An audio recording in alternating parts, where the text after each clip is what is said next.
আমাদের গ্রাম অঞ্চলে এরকম অনেক গাছ এবং উদ্ভিদ জন্মায় যেগুলোকে আমরা অতি সাধারণ মনে করে থাকি।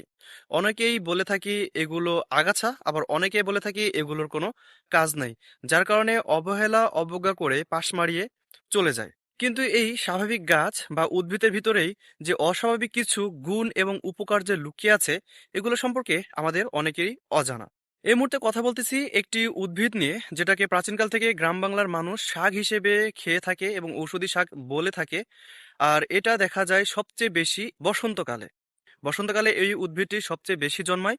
আর এটি সবচেয়ে বেশি দেখা যায় বিভিন্ন জমির আইলে এবং বিভিন্ন জমির ক্ষেতের ভেতরে, কিন্তু এটা দেখা যায়, যার কারণে অনেক কৃষক এটাকে আগাছা মনে করে এটা নিড়ানি দিয়ে তুলে ফেলে দেয়, কারণ এর উপকার সম্পর্কে জানে না। এর ভিতরে যে কি পুষ্টিগুণ এবং গুণ রয়েছে এবং ঔষধি শক্তি রয়েছে সেসব সম্পর্কেও জানে না, যার কারণে এটা অবহেলায় অবজ্ঞা করে ফেলে দেওয়া হয়। আজকে কথা বলবো এই উদ্ভিদটিকে নিয়ে। এই মুহূর্তে বসে আছি আমি একটি রসুন ক্ষেতের পাশে, আর এই ক্ষেতের ভিতরে এই উদ্ভিদটি সবচেয়ে বেশি দেখা যাচ্ছে।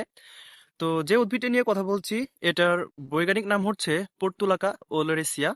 গ্রাম বাংলায় এটাকে অনেকেই অনেক নামে চিনে থাকে। কেউ এটাকে নুনিয়া শাক বলে, কেউ এটাকে নুনের শাক বলে, কেউ বলে বুলখুড়িয়া, কেউ বলে ননখুড়িয়া, আবার অনেকে এটাকে নোনতার পাশাপাশি শান্তি শাকও বলে চিনে থাকে। এই শাকের ভেতরে অনেক পুষ্টি এবং ঔষধি শক্তি থাকার কারণে আমাদের শরীরের রোগ প্রতিরোধের পাশাপাশি রোগ নিরাময় করতে সাহায্য করে থাকে। চলুন তাহলে জেনে আসি এই শাক খাওয়ার ফলে আমাদের শরীরের কি কি উপকার হয়ে থাকে। এই নুনিয়া শাক ওমেগা 3 অ্যান্টি অ্যাসিড সমৃদ্ধ হওয়ার কারণে এটি হৃদরোগের ঝুঁকি কমাতে সাহায্য করে থাকে। এর পাশাপাশি ডায়াবেটিক্স রোগীদের জন্য এটা খুবই উপকারী একটি শাক, কেননা নিয়মিত খাওয়ার ফলে এটি ডায়াবেটিক্স নিয়ন্ত্রণ করতে সাহায্য করে থাকে।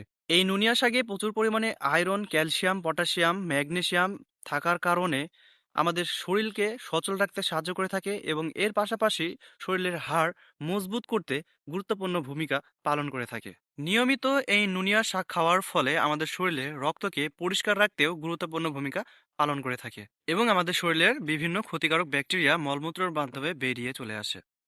এই শাকে রয়েছে প্রচুর পরিমাণে ভিটামিন এ, সি এবং ই, যার কারণে এই শাক খাওয়ার ফলে আমাদের শরীরে রোগ প্রতিরোধ ক্ষমতা বাড়িয়ে থাকে এবং এর পাশাপাশি চোখের স্বাস্থ্য সুরক্ষায় গুরুত্বপূর্ণ ভূমিকাও পালন করে থাকে। এবং এই শাক খাওয়ার ফলে শরীরের জ্বালাপোড়া কমায়।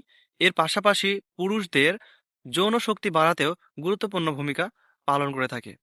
তাহলে বুঝতে পারতেছেন, এমন একটি শাক যেটাকে আমরা অনেকেই চিনি, আবার অনেকেই চিনি না, অনেকেই এটাকে অবহেলা করে দূরে ছুঁড়ে ফেলে দিই।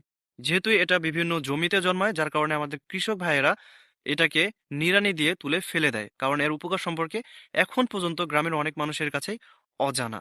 প্রকৃতির মাঝে জন্মানো এরকম আরো অনেক ভেষজ উদ্ভিদ রয়েছে যেগুলো আমাদের জন্য গুরুত্বপূর্ণ ভূমিকা পালন করে থাকলেও আমরা অনেকে আছি এগুলো সম্পর্কে জানি না এবং চিনি না। যাদের কিডনিতে পাথর রয়েছে এবং প্রচুর পরিমাণে বাতের ব্যথা রয়েছে, তারা এই নুনিয়া শাক খাওয়ায় থেকে একটু বিরত থাকবেন। আর যদিও খান তাহলে খুব সীমিত পরিসরে খাবেন।